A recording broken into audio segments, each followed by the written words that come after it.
So ayun po guys, may mga bago na po tayong pyesa para sa ating motor. At pinadala po ito ng Quick Stars. Siyempre di mawala yung Quick Stars natin na gulong na Quick Star Velocity.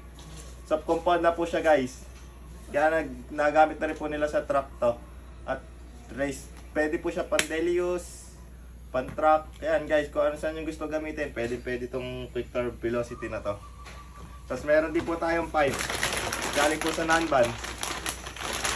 Hindi ko na nga guys unbox ko na pala kagabi guys yung Nanban na pipe. Excited na tayo kabit Kaya in-unbox na natin. Kasi di lang natin naikabit. Ngayon pa lang natin kakabit. Guys, kompleto yan guys. May elbow rin yan. Ayan guys, ito naman ang quality. Baka Nanban yan. Nanban number 1. At syempre, meron din tayong ito bukas na rin to yan. Meron din tayong CVT set from SeaWorks para ating motor. And guys, meron tayong multi-purpose cleaner ng SeaWorks. Tapos meron din po tayong item grease from SeaWorks din po yan. Pero yung pang po ng multi-purpose cleaner.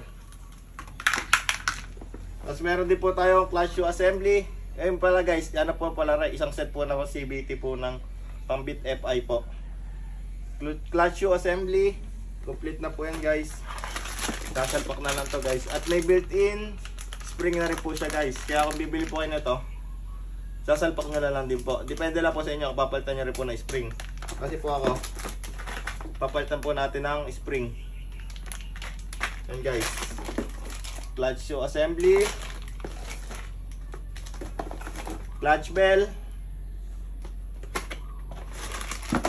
Ito po, naka-groom na rin po yan. Linear groom. Groove ba? Groove. Basta yun. Tapos center spring. Meron din po tayo yan. From SeaWorks din po. Tapos fly ball. Slider piece. Bushing sa pulley. Backplate. Pop sa pulley din. Tapos drive face. Tsaka pulley. Meron din po tayong torque drive. Isang set na po yan. Pambit din po yan. Ayan guys. Ito naman. Complete din po yan. At syempre, di mawala ang fan belt ng SeaWorks.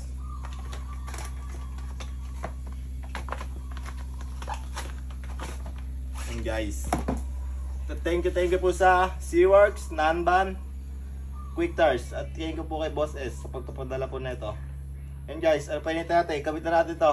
Hindi excited na ako Kabit na natin. And guys, kakabit na natin yung pipe na ikabit.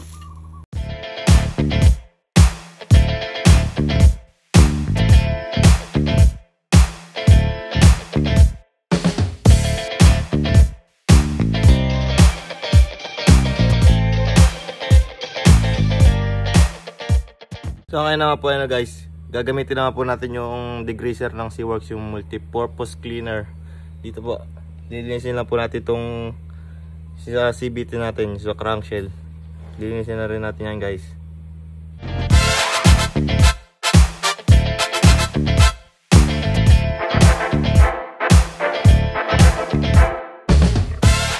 Tingnan mo naman kung gaano kalinis. Guys, kakabit na natin to. Kakabit na natin dito sa ating CVT dahil nalinis na rin po natin siya guys. Ano pa natin? Kabit na natin yan. Excited na ako